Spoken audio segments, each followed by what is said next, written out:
Hello students, welcome to my YouTube channel. माई सेल्फ CMA Harsompura. So आज हम एक नया वीडियो सीरीज स्टार्ट कर रहे हैं, that is CMA inter group 1 के लिए। और फ्री लेक्चर्स है। उसके अंदर कौन सा सब्जेक्ट है, तो बहुत इंटरेस्टिंग सब्जेक्ट है जो आपको बहुत नया भी लगता है और आपके लिए बहुत इंटरेस्टिंग है, क्योंकि आप कॉस्ट अकाउंटेंट्स बनने वाले हो। तो कॉस्ट अकाउंटिंग का जो सब्जेक्ट है, आ, वो सब्जेक्ट जो है उसके फ्री लेक्चर्स यहाँ पे मैं अवेलेबल करने वाला हूँ मेरे यूट्यूब चैनल के ऊपर। तो आप उससे जो यूजफुल हो सके, आप जो सीख सकते हो वो आप सीखो। और कुछ भी डाउट्स हो तो आप कमेंट सेक्शन में जरूर मुझे पूछ सकते हो, ठीक है। तो विदाउट वेस्टिंग एनी टाइम, जल्दी से हम स्टार्ट करते हैं हमारा सिलेबस। पर सिलेबस को स्टार्ट करने से पहले मैं आपको बता देता हूँ मैं इसमें क्या कवर करने वाला हूँ, क्या क्या चीज़ मैं कवर करूंगा जिससे आपको हेल्प हो जाएगी। तो यहाँ पे हम कवर करेंगे फुल मॉड्यूल, CMA की फुल मॉड्यूल। जो करंट लेटेस्ट मॉड्यूल होगी उसके सारे सम्स हम कवर करेंगे। इलस्ट्रेशंस भी कवर करेंगे और अनसॉल्व क्वेश्चंस भी कवर करेंगे, सारी चीज हम कवर करेंगे। एंड सारा सिलेबस खत्म होने के बाद हम रिवीजन भी उसका करेंगे, और रिवीजन में हम MTP RTP की सारी चीजें जो अवेलेबल करवा दूंगा मैं, ठीक है, मेरी टेलीग्राम चैनल के ऊपर। वहां पे भी आप ज्वाइन हो सकते हो, तो सारी चीजें आपको मिल जाएगी। करेक्ट है। तो without wasting any time start करते हैं कॉस्ट अकाउंटिंग। कॉस्ट अकाउंटिंग को समझने के लिए सबसे पहले आपको कॉस्ट शीट समझना बहुत जरूरी है। कौन सी चीज समझना बहुत जरूरी है? Cost sheet. तो हम कॉस्ट शीट को समझते हैं। यहाँ पे कॉस्ट शीट है, ठीक है। कॉस्ट शीट क्यों मैंने लिया, तो सबसे पहली चीज कॉस्ट शीट क्यों लिया, क्योंकि आपने फाउंडेशन में जब आपने पढ़ा था कॉस्ट अकाउंटिंग, तब आपने कॉस्ट शीट पढ़ा होगा, ठीक है। और कॉस्ट शीट को समझा भी होगा और उसकी कुछ थियरीज भी समझी होगी। तो इट इज बेटर कि जो चीज हमने पढ़ के रखी है उसका थोड़ा रिवीजन करके उस चैप्टर से आगे बढ़े, ताकि हम स्टेप बाय स्टेप कॉस्टिंग में आगे बढ़ सकते हैं, ठीक है। तो कॉस्ट शीट को समझने के लिए सबसे पहले हम एग्जांपल लेते हैं, ठीक है। कॉस्ट शीट क्या होता है? आई होप सो कॉस्ट को समझने के लिए आपका एग्जांपल्स भी बहुत सारे होंगे, पर मैं यहाँ पे अपने एग्जांपल्स देता हूँ। ये हमारी नोट्स है, ये भी आपको अगर चाहिए तो हमारी यूट्यूब चैनल, टेलीग्राम चैनल के ऊपर जा सकते हो और वहां से आप डाउनलोड कर सकते हो, ठीक है। तो देखो, सबसे पहले हम समझते हैं कि कॉस्ट शीट होता क्या है, कॉस्ट शीट की जरूरत क्यों होती है। तो सबसे पहले समझते हैं, कोई भी कोई भी चीज आप प्रोड्यूस कर रहे हो, कोई भी सर्विस आप दे रहे हो या कोई भी चीज आप प्रोवाइड कर रहे हो, तो उसके लिए हमें क्या चाहिए? उसके लिए हमें क्या चाहिए? मटेरियल चाहिए, ठीक है। तो मटेरियल चाहिए प्लस लेबर चाहिए। बट ऑब्वियस है, मटेरियल एंड लेबर, ये दोनों चीज हमारी क्या है? प्राइमरी रिक्वायरमेंट है। प्राइमरी रिक्वायरमेंट ऐसा बोल सकते हैं हम कि सर कोई भी चीज को प्रोड्यूस करना है मुझे। सपोज मान लो कपड़े का बिजनेस है, ठीक है। एक कपड़े का बिजनेस है जहां से आप साड़ी बनाते हो, ठीक है। तो वो कपड़ा बनाना, ठीक है, यान आता है, यान हमारे लिए क्या हो जाता है? मटेरियल हो जाता है। मटेरियल लेके आए, हमने फैक्ट्रीज डाल दी, फैक्ट्री के अंदर हम लेबर लेके आने पड़ेंगे जो उसके ऊपर वर्क करेंगे, यान में से कपड़े में कन्वर्ट करेंगे, तो उसके लिए क्या लगता है? लेबर लगता है। तो ऐसे हमें क्या लगता है कि सर, एक फैक्ट्री जो हमने डाली है उसके अंदर एक साड़ी बन के आई, तो वो एक साड़ी को मैं बेचूंगा तो कितने रुपए में चार्ज करूं? एक साड़ी जो मैंने बनाई, कितने रुपए में चार्ज करूं अपने कस्टमर के पास से? वो एक बड़ा सा क्वेश्चन होता है कि कोई भी प्रोडक्ट, एनी प्रोडक्ट, कोई भी सर्विस आप कर रहे हो, पर मैन्युफैक्चरिंग में ज्यादा जाता है। क्योंकि अगर कोई आप प्रोडक्ट बनाते हो, तो वो प्रोडक्ट आपने एक बनाया, तो एक प्रोडक्ट को कितने रुपए में मैं मार्केट में बेचूं, वो अगर आपको डिसीजन लेना है तो सबसे ज्यादा इंपॉर्टेंट चीज है दैट इज कॉस्ट शीट। सबसे ज्यादा इंपॉर्टेंट चीज है that is cost sheet. Cost sheet में आपको जाना पड़ेगा, कॉस्ट शीट आपको करनी पड़ेगी, इट इज दैट सिंपल। तो कितने में कोई प्रोडक्ट बेचनी है, उस क्वेश्चन का आंसर करने के लिए आपको कॉस्ट शीट में जाना पड़ेगा। तो सर कॉस्ट शीट क्या आंसर देती है? कॉस्ट शीट सारी फंडामेंटली जितनी भी चीजें कॉस्ट क्रिएट करती है, खर्चा करवाती है, वो सारी चीजें कवर करती है और एक कॉस्ट पर यूनिट ला के देती है। कॉस्ट पर यूनिट का मतलब क्या कि सर आपने एक साड़ी बनाई, तो वो साड़ी बनाने के लिए कितना खर्चा लगा, एक यूनिट साड़ी बनाने के लिए कितना खर्चा लगा। तो सर एक यूनिट बनाने के लिए, साड़ी बनाने के लिए 50 रुपए का खर्चा लगा। अब वो मार्केट में कितने रुपए प्रॉफिट आप कमाना चाहते हो, उसके अंदर प्रॉफिट आप ऐड कर दो, 10 रुपए प्रॉफिट कमाना चाहते हो, तो सेलिंग प्राइस कितनी हो जाएगी? सर 60 रुपए में मैं अगर मार्केट में बेचूंगा ना, तो मुझे 10 रुपए का प्रॉफिट होगा जो मुझे चाहिए। It is up to you. Cost sheet आपको क्या दे देगी? कॉस्ट दे देगी। कॉस्ट आपको दे देगी, उसके अंदर आप प्रॉफिट ऐड कर दो और आप एक सेलिंग प्राइस डिसाइड कर सकते हो। तो ये सबसे बड़ा एडवांटेज है कॉस्ट शीट का, कि सर पूरी प्रोसेस अगर कर दी तो वो प्रोसेस के अंदर कितने रुपए में ये प्रोडक्ट मेरे मैन्युफैक्चरिंग हो रहा है, वो मैन्युफैक्चरिंग कितने यूनिट का हो रहा है, वो सारी चीज कंसिडर करके एक कॉस्ट पर यूनिट, मतलब सपोज मान लो कि आपने पूरी प्रोसेस को एनालाइज किया, सब कुछ देखा कि फैक्ट्री में कितने लोग काम कर रहे हैं, कितना खर्चा हो रहा है, वो सारी चीज कॉस्ट शीट हमने फॉलो की। कॉस्ट शीट बोलता है कि 50 लाख रुपए का खर्चा हुआ और हमने 1 लाख यूनिट प्रोड्यूस कर दिए, 1 लाख यूनिट्स को प्रोड्यूस किया। तो सर कॉस्ट पर यूनिट निकल सकता है कि सर एक यूनिट बनाने के लिए कितना खर्चा, सर 50 लाख का खर्चा है, डिवाइड बाय 1 लाख, 50 रुपए का एक खर्चा हो गया, ये रहा कॉस्ट पर यूनिट, 50 रुपए आ गया। सर कैसे निकाला, तो सर ये कॉस्ट शीट से ही निकाला हमने कि सर कितना खर्चा हुआ, कितनी चीजें मुझे कंसिडर करनी है, कितनी चीजें कंसिडर नहीं करनी है, वो सारी चीजें मुझे पता चली। तो इसी वजह से कॉस्ट शीट बहुत इंपॉर्टेंट है। तो सबसे पहला टॉपिक मैंने कॉस्ट शीट ही लिया है, जो आपके सिलेबस में भी वही चैप्टर है, कॉस्ट शीट। करेक्ट है। तो प्रिपरेशन ऑफ कॉस्ट शीट हम समझते हैं। सर कॉस्ट शीट में क्या क्या चीजें आती है, लॉजिकली सबसे पहले हर एक चीज समझते हैं कि क्या क्या चीज आ सकती है। देखो, हर एक चीज को समझाता हुआ मैं एक स्टेटमेंट बनाता हूं। सबसे पहले इंपॉर्टेंट चीज, कोई भी चीज को प्रोड्यूस करने के लिए सबसे पहले कोई भी इंपॉर्टेंट चीज होती है, that is material. That is material. Sir कपड़े को प्रोड्यूस करना मतलब साड़ी प्रोड्यूस करनी है, एकदम सिंपल सा एग्जांपल लेता हूं, अगर साड़ी आपको प्रोड्यूस करनी है तो सबसे पहले यान लाना पड़ेगा, यान से कन्वर्ट होता है, यान से कपड़ा बनता है, ठीक है। तो वो रॉ मटेरियल लेके आना पड़ेगा मुझे। करेक्ट है। तो वो रॉ मटेरियल सबसे इंपॉर्टेंट चीज है। तो कोई भी कॉस्ट शीट बनाने के लिए सबसे पहले आपको ये फॉर्मेट फॉलो करना है। हालांकि ये फॉर्मेट उन्होंने, कॉस्ट शीट का फॉर्मेट जो है, उन्होंने बोला है कि ये एडवाइजरी फॉर्मेट है, इसमें आप अपने हिसाब से चेंजेस कर सकते हो, पर 99% चेंज करने की जरूरत नहीं पड़ती, क्योंकि इसके अंदर फंडामेंटली सारी चीजें इंक्लूडेड है। ठीक है। तो कॉस्ट शीट में क्या क्या चीजें आती है, क्या चीजें हमें कंसिडर करनी है, वो सारी चीजें हम कंसिडर करते हैं। तो सबसे पहले क्या चीज आती है, कोई भी चीज को बनाना हो, कोई भी चीज को प्रोड्यूस करना हो, तो सबसे पहले हमें क्या लाना पड़ता है, सर रॉ मटेरियल लाना पड़ता है। तो सर रॉ मटेरियल हमने इस साल इस साल हमने रॉ मटेरियल कितना कंज्यूम किया for the purpose of production, वो मुझे फाइंड आउट करना पड़ेगा। तो उसके लिए एक छोटा सा फॉर्मेट है, opening stock of raw material, मतलब आज इस साल हमने कितना रॉ मटेरियल मेरे पास पड़ा हुआ था ऑलरेडी, वो लिखो। प्लस, मतलब add purchase of raw material, इस साल आपने कितना रॉ मटेरियल परचेज किया, वो प्लस करो।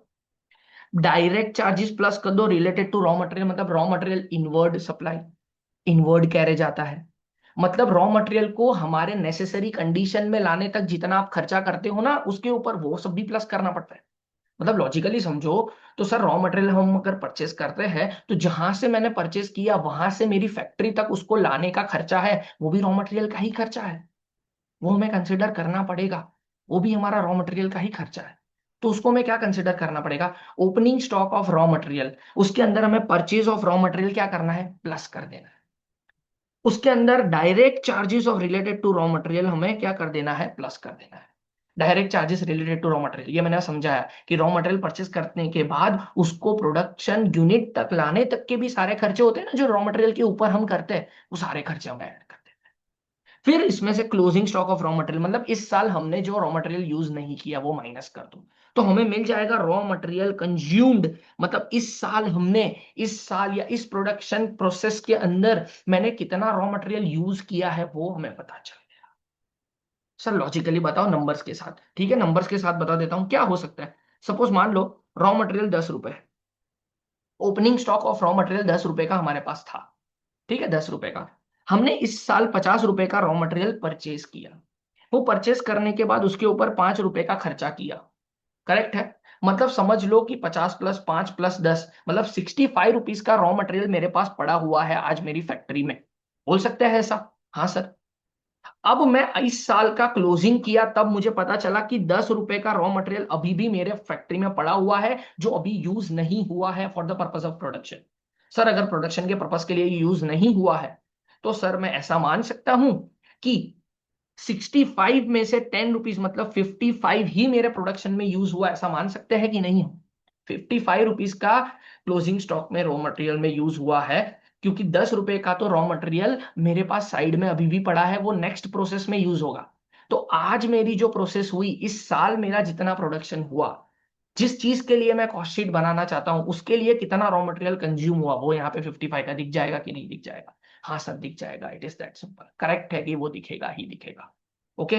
तो सर वो 55 यहाँ पे दिख जाएगा। इसी वजह से मैंने आपको बताया कि रॉ मटेरियल कंज्यूम्ड पहले आपको फाइंड आउट करना पड़ेगा। सबसे पहली स्टेप आपका क्या हो गया? Raw material consumed. Sir raw material consumed के बाद सबसे इंपॉर्टेंट पॉइंट आता है direct labour. Sir direct labour क्या? सर मटेरियल लेके आए तो मटेरियल के ऊपर काम करने के लिए लोग लगते हैं, तो वो लोग जो लाते हैं वो हमारे लिए लेबर माने जाते हैं। करेक्ट है। तो वो जो लेबर है उसको मुझे कंसिडर करना पड़ेगा कि नहीं करना पड़ेगा? हाँ सर कर सकते। तो डायरेक्ट लेबर भी मुझे प्रोडक्शन के लिए कंसिडर करना पड़ेगा। तो direct labour, I hope direct labour सब पता है आपको। सारी चीजें आपने इंटर में पढ़ी, फाउंडेशन में पढ़ी है, पर फिर भी थोड़ा बहुत रिफ्रेश करवा देता हूँ। डायरेक्ट लेबर मतलब क्या? ऐसा लेबर जो डायरेक्टली इन्वॉल्व है आपके प्रोडक्शन के अंदर। ओके। उसको डायरेक्ट लेबर बोलते हो। ऐसा तो आपको सब में दे ही देते हैं डायरेक्ट लेबर, पर ठीक है फिर भी आपको मैंने बता दिया कि डायरेक्टली जो इन्वॉल्व है। मतलब सपोज आपको बता दूं कि एक फैक्ट्री है, फैक्ट्री के अंदर लॉजिकली कुछ बताने की कोशिश करता हूं, हर एक चीज रिवाइज हो जाएगी आपकी। सर फैक्ट्री है अभी, ठीक है।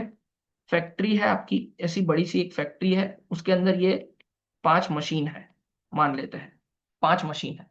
ये 5 मशीन को चलाने के लिए मैंने 5 लेबर रखे हुए हैं।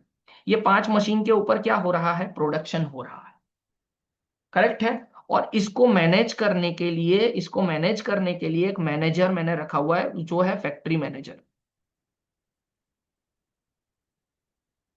सर अगर फैक्ट्री मैनेजर, तो सर ये जो लेबर्स है ना, ये जो जो डायरेक्टली प्रोडक्शन करने में इन्वॉल्व है, ये डायरेक्टली प्रोडक्शन करने में क्या है? इन्वॉल्व्ड है। तो इनको बोलूंगा मैं डायरेक्ट लेबर। इनको डायरेक्ट लेबर बोलूंगा। क्यों? क्योंकि ये डायरेक्टली इन्वॉल्व है प्रोडक्शन करने में। ये प्रोडक्शन करने में डायरेक्टली इन्वॉल्व है। पर सर ये मैनेजर जो है वो डायरेक्टली इन्वॉल्व नहीं है। हालांकि भले ही उसको हम सैलरी दे रहे हैं, वो भी लेबर ही एक, पर लेबर नहीं मान सकते हम उसको। वो इनडायरेक्टली काम कर रहा है। क्या डायरेक्टली प्रोडक्शन में उसका कोई रोल है? नहीं है सर। डायरेक्टली प्रोडक्शन में तो ये लेबर्स का रोल है ना। ये तो सिर्फ इनके ऊपर निगरानी रखता है या इसको मैनेज करता है ये लोगों को। तो ये इनडायरेक्टली आपको हेल्प कर रहा है। क्या कर रहा है? इनडायरेक्टली। हमें डायरेक्ट लेबर की बात करनी है। करेक्ट है। तो मैं डायरेक्टली जो प्रोडक्शन में इन्वॉल्व है, जो रॉ मटेरियल डायरेक्टली इन्वॉल्व है उसको डायरेक्ट मटेरियल बोलते हैं, और जो लेबर डायरेक्टली प्रोडक्शन में इन्वॉल्व है उसको बोलते हैं डायरेक्ट लेबर। करेक्ट है।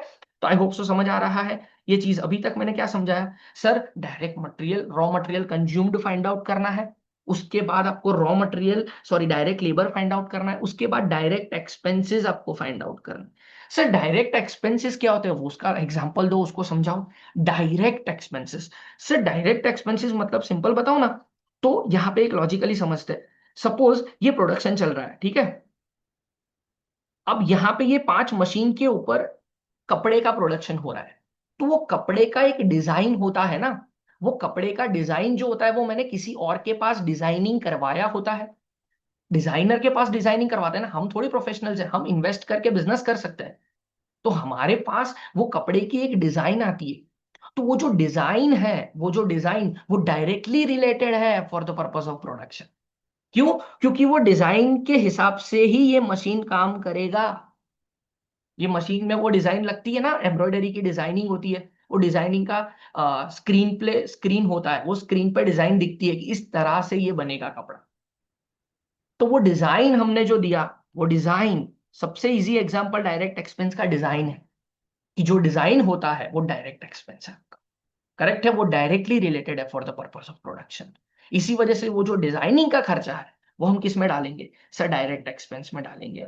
अगर ये तीन चीज मिल गई, ये तीन चीज अगर आपकी मिल गई तो आपका प्राइम कॉस्ट बन जाता है। उसको बोलते हैं प्राइमरी कॉस्ट।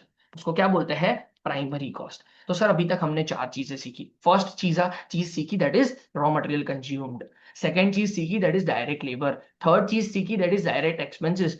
और अगर ये तीन चीज का टोटल मैं करूंगा तो मुझे क्या मिल जाएगा? Prime cost. प्राइम कॉस्ट मतलब क्या? Primary cost. प्राइमरी कॉस्ट मतलब क्या?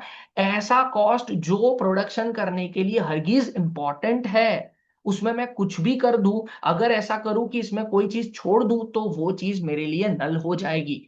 अब प्रोडक्शन में वो चीज काम ही नहीं आएगी तो वो तो गलत हो जाएगा। इसी वजह से ये तीन चीज प्राइमरी है। मे भी कई बार ऐसा होता है कि ये डायरेक्ट एक्सपेंसेस आपको एग्जाम में ना दे कई बार, पर डायरेक्ट एक्सपेंसेस का मैंने एग्जांपल दे दिया। डिजाइनिंग जो होता है वो सारी चीज, प्रोफेशनल फी होती है वो डिजाइनिंग के लिए, वो सारी चीज डायरेक्ट एक्सपेंस माना जाता है जो डायरेक्टली रिलेटेड है for the purpose of production. Directly कोई खर्चा है जो डायरेक्टली प्रोडक्शन को हिट करता है, तो वो वाले खर्चे किसमें होते हैं? डायरेक्ट एक्सपेंस में जाते हैं। करेक्ट है। तो सर हमने तीन चीज सीखी जिससे प्राइम कॉस्ट मिल जाता है। प्राइम कॉस्ट मतलब क्या? Primary cost for the purpose of production.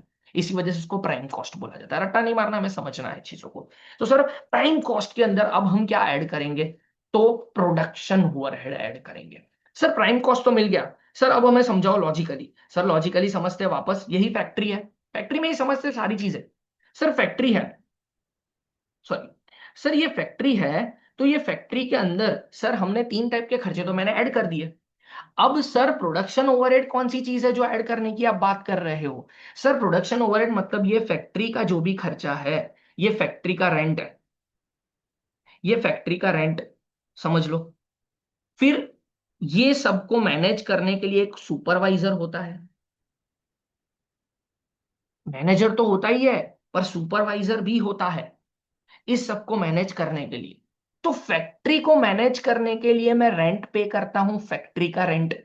Factory का सुपरवाइजर है, फैक्ट्री के सुपरवाइजर को मैं कुछ पे कर रहा हूं, फैक्ट्री के सुपरवाइजर को। मतलब फैक्ट्री को चलाने के लिए जो खर्चे हम करते हैं जो डायरेक्टली प्रोडक्शन के लिए रिलेटेड नहीं है, जो डायरेक्टली प्रोडक्शन के लिए रिलेटेड नहीं है, वो सारे खर्चे भी तो मुझे कंसिडर करने पड़ेंगे ना।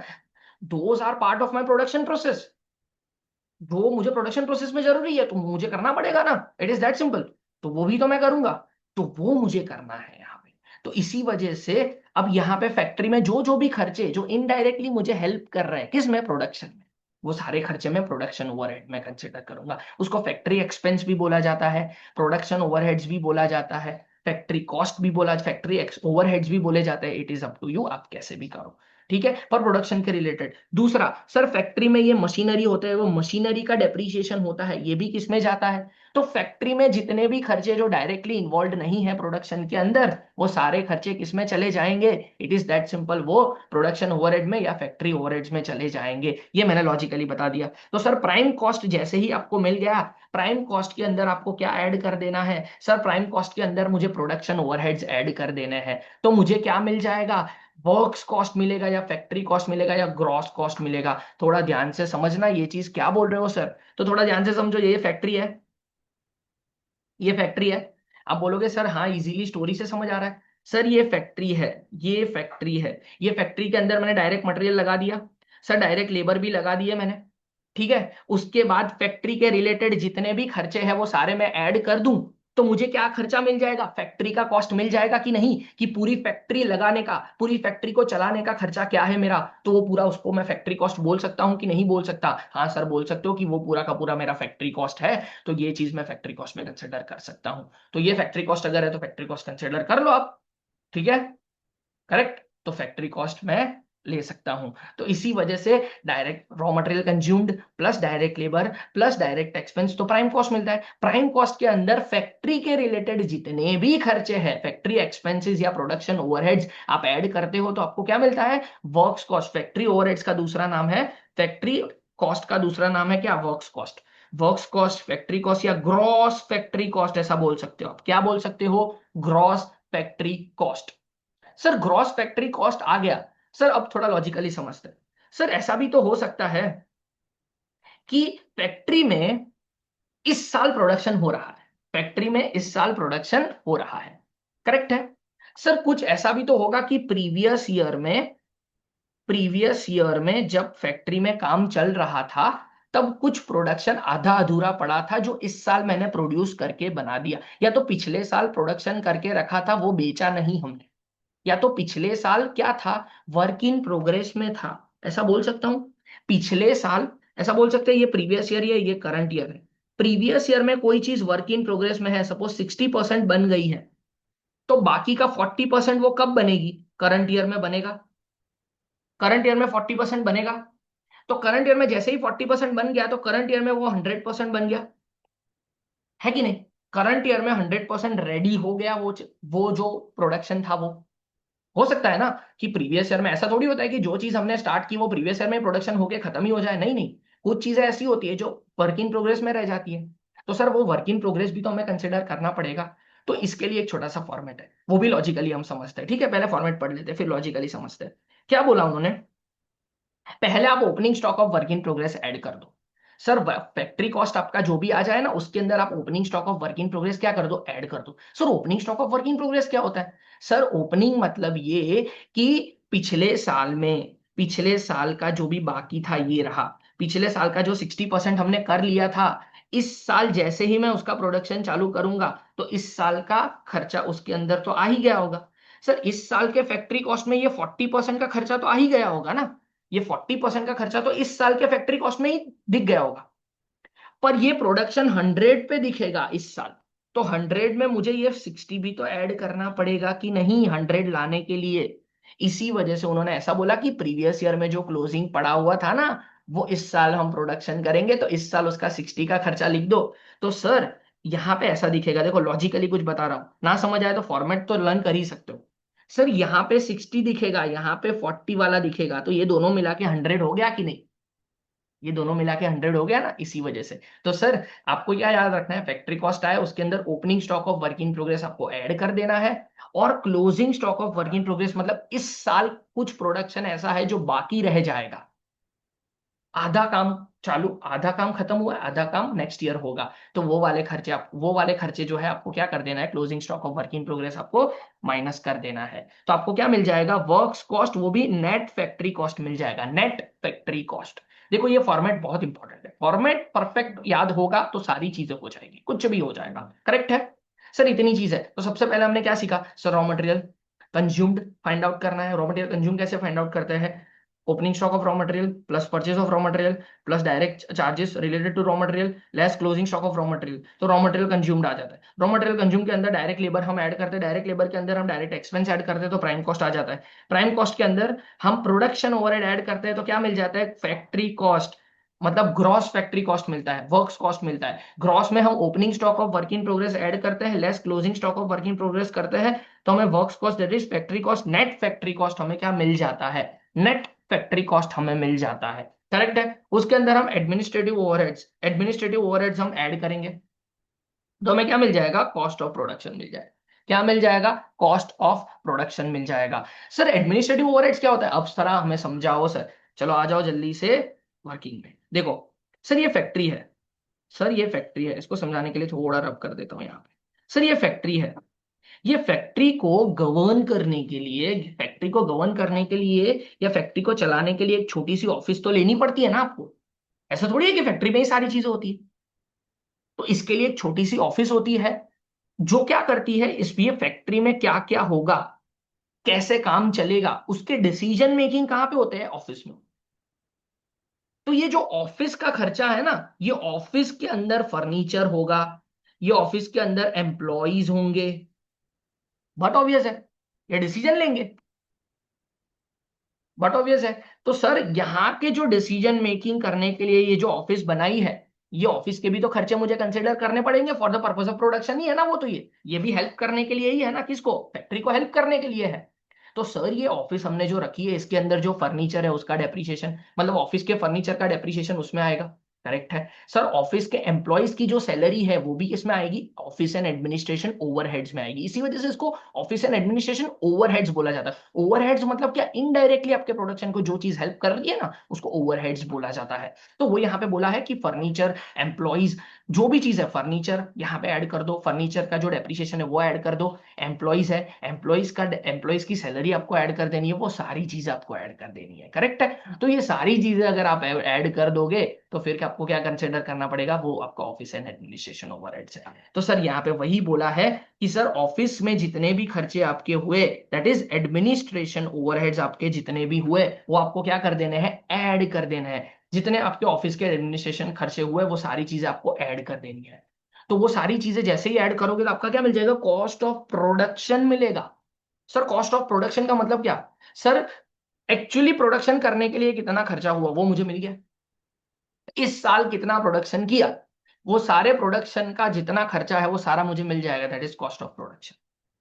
अब कॉस्ट ऑफ प्रोडक्शन आ जाए, उसके अंदर आपको क्या करना है, सर इस साल सपोज मान लो इस साल मैंने 100 यूनिट प्रोड्यूस किए। कितने यूनिट? 100 यूनिट। पिछले साल प्रोडक्शन करने के बाद क्लोजिंग में रह गए थे 10 यूनिट, तो इस पिछले साल के क्लोजिंग तो इस साल का ओपनिंग हो जाएगा।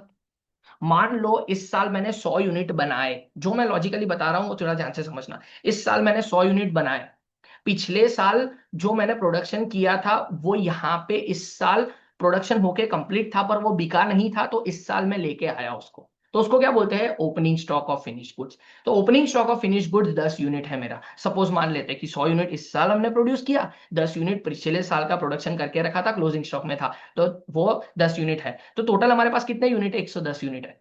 वो 110 यूनिट में से मान लेते हैं कि 20 यूनिट हम बेच नहीं पाए, तो 20 यूनिट हम किस में लिखेंगे? सर क्लोजिंग स्टॉक में 20 यूनिट लिख देंगे। तो cost of goods sold, sir कितने यूनिट मैंने बेचे? तो सर एक्चुअली 110 यूनिट थे, उसमें से 20 नहीं मैं बेच पाया, तो 90 मैं बेचा। तो 90 का जो खर्चा होगा वो मेरा क्या हो जाएगा? कॉस्ट ऑफ गुड्स सोल्ड हो जाएगा कि नहीं सर? थोड़ा लॉजिकली समझो। हाँ सर, हो ही जाएगा ना। सर मैंने इस साल 100 यूनिट प्रोड्यूस किए, पिछले साल के 10 यूनिट जो प्रोडक्शन करने के बाद पड़े थे वो मैंने बेचे नहीं थे, तो इस साल में लेके आ गया। तो सर मेरे पास एक्चुअली कितना खर्चा होना चाहिए, वो सारा खर्चा लिखना पड़ेगा मुझे। वो 10 यूनिट का खर्चा यहाँ पे लिखूंगा मैं, 10 यूनिट का खर्चा यहाँ पे लिखूंगा, 100 यूनिट का खर्चा यहाँ पे दिख रहा होगा। तो सर मेरा 110 यूनिट का खर्चा ये दोनों दिख रहा है, उसमें से मैं 20 यूनिट में बेच नहीं पाया इस साल, तो closing stock of finish goods में माइनस कर दूंगा, तो कितने यूनिट मैंने बेचे उसका खर्चा मुझे मिल जाएगा। That is called cost of goods sold. That is called cost of goods sold. Cost of goods sold मतलब क्या? जितने यूनिट आपने बेचे उसका खर्चा कितना है। तो सर वो कैसे मिलेगा? कॉस्ट ऑफ प्रोडक्शन जैसे ही आया उसके अंदर opening stock of finish goods minus closing stock of finish goods minus कर दो, आपका कॉस्ट ऑफ गुड्स सोल्ड मिल जाएगा। तो कॉस्ट ऑफ गुड्स सोल्ड आ गया, करेक्ट है। Add selling and distribution overheads. Sir selling and distribution overheads आपको क्या करना है? ऐड कर देना है। सेलिंग एंड डिस्ट्रीब्यूशन ओवरहेड्स आपको क्या कर देना है? ऐड कर देना है। सर ये बाद में क्यों ऐड हुआ? सर सेल करने का जो खर्चा है वो प्रोडक्शन का पार्ट, वो प्रोडक्शन का पार्ट नहीं है। कोई भी यूनिट को आप सेल करते हो, लॉजिकली समझते हैं, देखो सर ये आपका यूनिट है, ये फैक्ट्री था और ये आपका ऑफिस है। सेल करने के लिए जो खर्चे होते हैं वो तो सेल के पार्ट है ना, वो तो सेलिंग एक्सपेंडिचर है। मतलब क्या कि सर वो तो कस्टमर तक पहुंचाने का खर्चा है ना, कस्टमर तक गुड्स को पहुंचाने का तरीका है वो मेरा, वो प्रोडक्शन का पार्ट है। आप सोचो एडवर्टीजमेंट आप कर रहे हो, लॉजिकली समझते हैं। सर एडवर्टीजमेंट आपने किया, एडवर्टाइजमेंट किया आपने, सर कोई भी एडवर्टीजमेंट आपने किया, क्या उसकी वजह से आपके प्रोडक्शन में इंक्रीज होता है या डिक्रीज होता है? सर नहीं, एडवर्टीजमेंट में लाखों की करोड़ों की कर दूं, पर अगर मैं प्रोडक्शन नहीं करूंगा तो मेरे यूनिट्स नहीं बनेंगे। तो एडवर्टीजमेंट करूं ना करूं उससे मेरा कोई फायदा या कोई लेना देना नहीं है प्रोडक्शन का, करेक्ट है। तो एडवर्टीजमेंट कॉस्ट, फिर डिलीवरी वैन का खर्चा, डिलीवरी वैन है, कोई डिलीवरी करने के लिए वैन रखा आपने, उसका डेप्रीशिएशन, ये सारी चीज किस में आती है? सर एडवर्टीजमेंट कॉस्ट मतलब सेलिंग एंड डिस्ट्रीब्यूशन कॉस्ट में आती है। तो सेलिंग एंड डिस्ट्रीब्यूशन कॉस्ट में सेल करने के लिए और डिस्ट्रीब्यूट करने के लिए, कस्टमर तक पहुंचाने के लिए जो हम एक्सपेंडिचर करते हैं वो किस में आता है? सेलिंग एंड डिस्ट्रीब्यूशन में आता है। वो किस में आता है? सेलिंग एंड डिस्ट्रीब्यूशन में आता है। सेलिंग एंड डिस्ट्रीब्यूशन कॉस्ट इतना याद रखना, सेलिंग एंड डिस्ट्रीब्यूशन कॉस्ट कहीं बार पर यूनिट दिया जाता है। पर यूनिट 2 रुपए का सेलिंग एंड डिस्ट्रीब्यूशन कॉस्ट है। कितने रुपए का? 2 रुपए का per unit selling and distribution cost है, 2 रुपए का। तो आपको ये समझना है कि जितने यूनिट आपने बेचे उसके ऊपर ये सेलिंग एंड डिस्ट्रीब्यूशन ओवरहेड्स होगा। मतलब 90 यूनिट्स आपने बेचे, 90 के ऊपर 2 रुपए का खर्चा, मतलब 180 का खर्चा होगा। हमेशा सेलिंग एंड डिस्ट्रीब्यूशन ओवरहेड्स जो होता है वो यूनिट सोल्ड के ऊपर होता है, वो यूनिट प्रोड्यूस के ऊपर नहीं होता है। क्यों? क्योंकि आप जितने यूनिट सेल करोगे उसी के ऊपर तो खर्चा करोगे सेलिंग एंड डिस्ट्रीब्यूशन का, जो नहीं सेल किया उसके ऊपर का आएगा खर्चा, करेक्ट है। तो जब सेलिंग एंड डिस्ट्रीब्यूशन ओवरहेड्स आपको पर यूनिट दे तो आपको मल्टीप्लाई किससे करना है? यूनिट सोल्ड से करना है। इसी वजह से यहां पे जितने यूनिट मैंने सेल किए मैंने उसी के साथ मल्टीप्लाई किया। तो sir selling and distribution overheads अगर आपका ऐड हो जाएगा तो आपको क्या मिलेगा? कॉस्ट ऑफ सेल्स मिलेगा। क्या मिलेगा आपको? कॉस्ट ऑफ सेल्स मिलेगा। सर जैसे ही आपको कॉस्ट ऑफ सेल्स मिल जाएगा, जैसे ही आपको कॉस्ट ऑफ सेल्स मिल जाएगा, कॉस्ट ऑफ सेल्स मतलब selling and cost, cost of goods sold के अंदर सेलिंग एंड डिस्ट्रीब्यूशन ओवरहेड्स अगर आप ऐड करोगे तो कॉस्ट ऑफ सेल्स मिल जाएगा। कॉस्ट ऑफ सेल्स के अंदर आप क्या ऐड करोगे? प्रॉफिट। आपको जितना प्रॉफिट चाहिए वो प्रॉफिट ऐड कर दो तो आपको टोटल सेल्स मिल जाएगा। तो ये रही आपकी एक cost sheet. Sir cost sheet क्या थी? लॉजिकली वापस समझते हैं, कॉस्ट शीट क्या थी? सर रॉ मटेरियल कंज्यूम्ड आपको पहले फाइंड आउट करना है। तो direct raw material, opening stock of raw material plus purchase of raw material plus direct charges related to raw material, ठीक है, minus closing stock of raw material, तो क्या मिलता है? रॉ मटेरियल कंज्यूम मिलता है। रॉ मटेरियल कंज्यूम के अंदर डायरेक्ट लेबर प्लस करो, डायरेक्ट एक्सपेंसेस प्लस करो, तो क्या मिलता है? प्राइम कॉस्ट मिलता है। प्राइम कॉस्ट के अंदर आप प्रोडक्शन ओवरहेड्स प्लस करो, आपको क्या मिलता है? वर्क्स कॉस्ट मिलता है, फैक्ट्री ओवरहेड्स मिलता है, gross. Plus opening stock of work in progress less closing stock of work in progress करोगे तो फैक्ट्री कॉस्ट नेट मिलेगा। नेट फैक्ट्री कॉस्ट मिलेगा कि एक्चुअली में खर्चा प्रोडक्शन का इस साल का जितना प्रोडक्शन मैंने किया उसका खर्चा कितना है जो मैंने यूजफुल लिया। करेक्ट है। उसके अंदर एडमिनिस्ट्रेटिव ओवरहेड्स हम ऐड करते हैं। मैंने बताया था ऑफिस में जो भी सैलरीज पे करते हैं और जो भी एम्प्लॉइज होते हैं उसका फर्नीचर का डेप्रिसिएशन होता है, वो सारी चीज, वो सारे खर्चे एडमिनिस्ट्रेटिव ओवरहेड्स में आते हैं। एडमिनिस्ट्रेटिव ओवरहेड जैसे ही वर्क्स कॉस्ट में ऐड करते हैं तो क्या मिलता है हमें? Cost of production. Cost of production के अंदर opening stock of finish goods and closing stock of finish, opening stock of finish good plus and closing stock of finish goods minus करते हैं तो कॉस्ट ऑफ गुड्स सोल्ड आपको मिलता है। Cost of goods sold में हमेशा आपको selling and distribution overheads add करना है। सेलिंग एंड डिस्ट्रीब्यूशन ओवरहेड्स आप ऐड करते हो तो कॉस्ट ऑफ सेल्स बनता है। कॉस्ट ऑफ सेल्स में आप प्रॉफिट ऐड करते हो तो क्या मिलता है? सेल्स बन जाता है सर। तो ये मेरा सेल्स बन गया। सर अब छोटी छोटी चीजें हैं जो आपको समझनी है। ये आपकी कॉस्ट शीट तो हो गई, ठीक है। ये कॉस्ट शीट का वीडियो है तो इंट्रोडक्शन पार्ट है, तो कुछ चीजें हैं जो मुझे समझानी है, एडजस्टमेंट होते हैं, वो एडजस्टमेंट मुझे समझाने हैं थोड़े बहुत, ताकि आप कॉस्ट शीट जब प्रिपेयर करो ना तो थोड़ा बहुत समझ में आए। देखो कॉस्ट शीट प्रिपेयर करते हैं ना जब हम, तो कैसे प्रिपेयर करते हैं उसके लॉजिक को समझना पहले बहुत जरूरी है। देखो सपोज आप 2013, आपका प्रीवियस ईयर है 2013 एंड आपका करंट ईयर है 2014। आप कॉस्ट शीट बनाते कैसे हो, क्यों बनाते हो, वो थोड़ा लॉजिक समझो तो आपको समझ आए। आप क्या करते हो 2013 में, एक्चुअली में क्या हुआ, ईयर एंड पे एक कॉस्ट शीट बनाते हो। ईयर एंड पे आप एक्चुअली, ईयर एंड जब होता है तब आप एक कॉस्ट शीट बनाते हो। तो 2013 का एक्चुअल डेटा आपके पास अवेलेबल होता है और उस डेटा का यूज करके आप 2014 का क्या करते हो? बजटेड कॉस्ट शीट बनाते हो।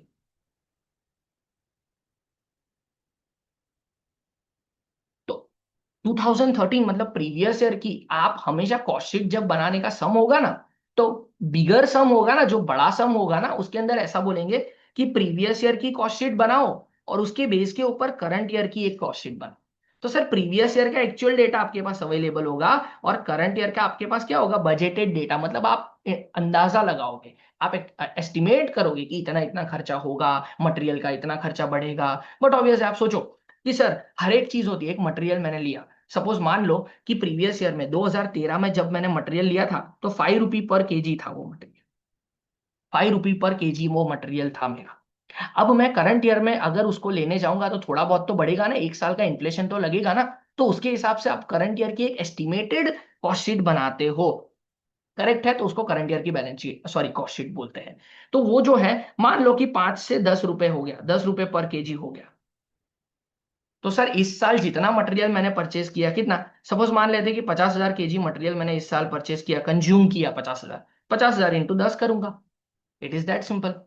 करेक्ट है। तो हम इस तरह से कुछ कॉस्ट शीट के लॉजिक्स वर्क करते हैं, तो थोड़ा बहुत लॉजिकली भी चीजों को समझना जरूरी है। सर रट्टा मार के कुछ नहीं होने वाला, ठीक है।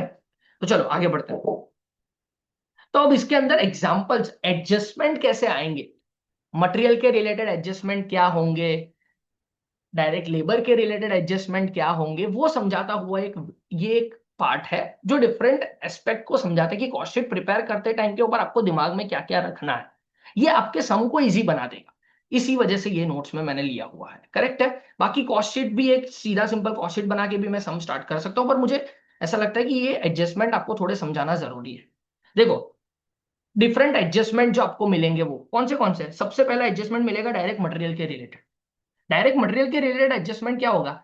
अभी मैंने लॉजिक बताया, वो लॉजिक के हिसाब से समझोगे तो आराम से हो जाएगा। सबसे पहले क्या बोला है? Suppose in previous year, previous year में डायरेक्ट मटेरियल कॉस्ट कितना था? 1 लाख रुपए।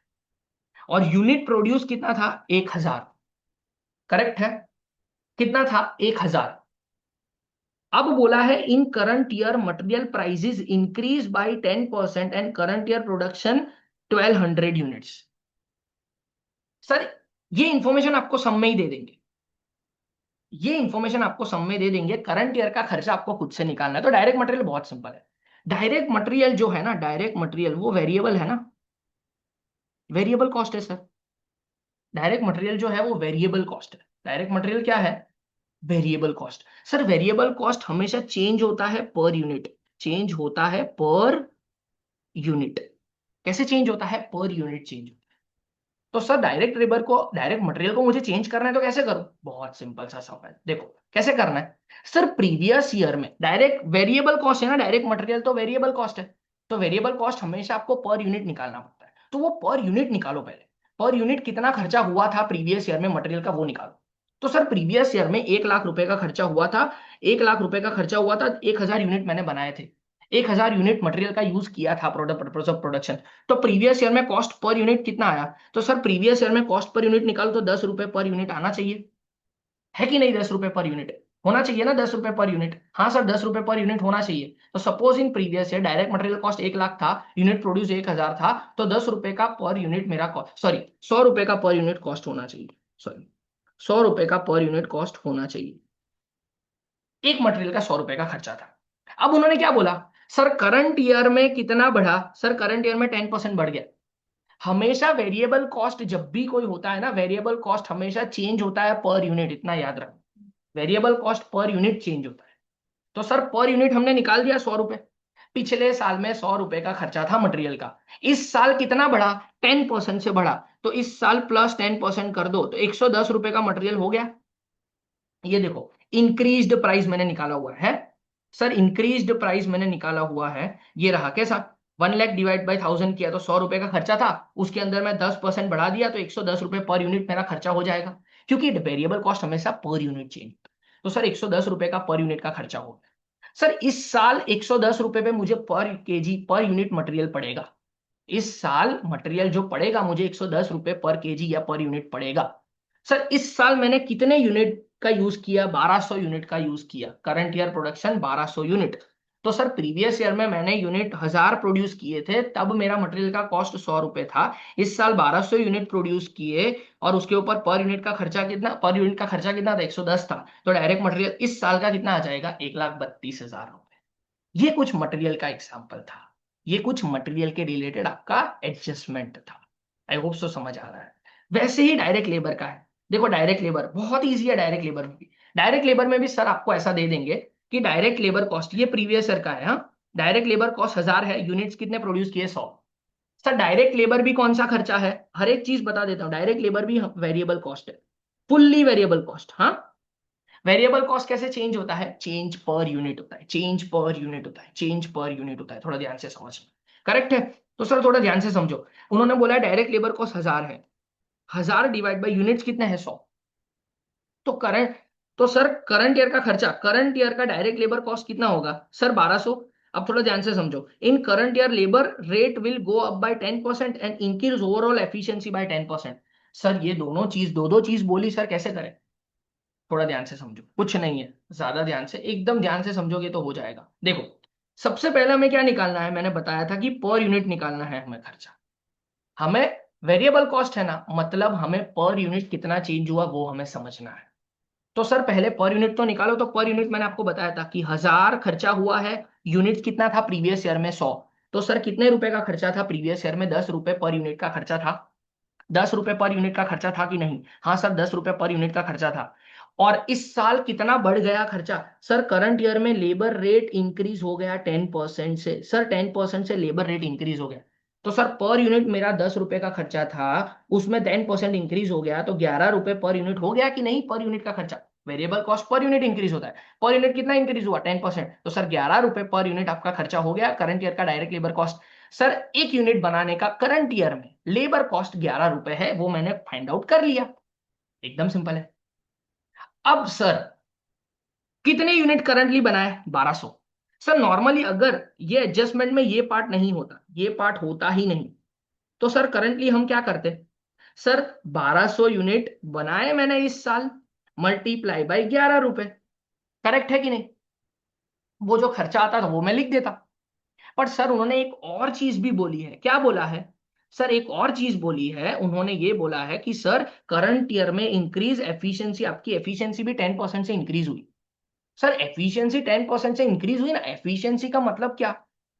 एफिशिएंसी इंक्रीज हुई, 110% हो गया, मतलब 10% से एफिशिएंसी इंक्रीज हुई। सर इसको लॉजिकली बताओ।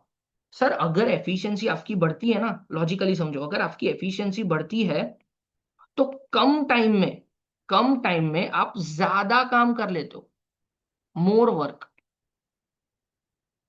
तो कम खर्चा, कम टाइम लगा मतलब कम खर्चा, कम खर्चा, है कि नहीं? कम टाइम लगा तो कम खर्चा लगेगा।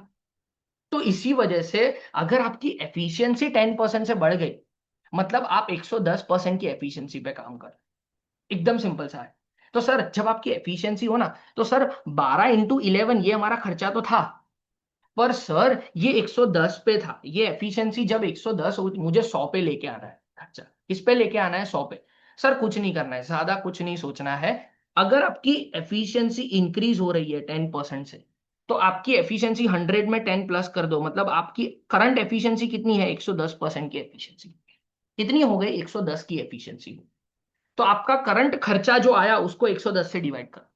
अब कई बार ऐसा बोलेंगे कि आपकी एफिशिएंसी जो है वो 10% से डिक्रीज हो गई। कैसे हो गई? डिक्रीज हो गई। तो करंट एफिशिएंसी आपकी 100 माइनस 10% कर दो तो कितनी है? 90%।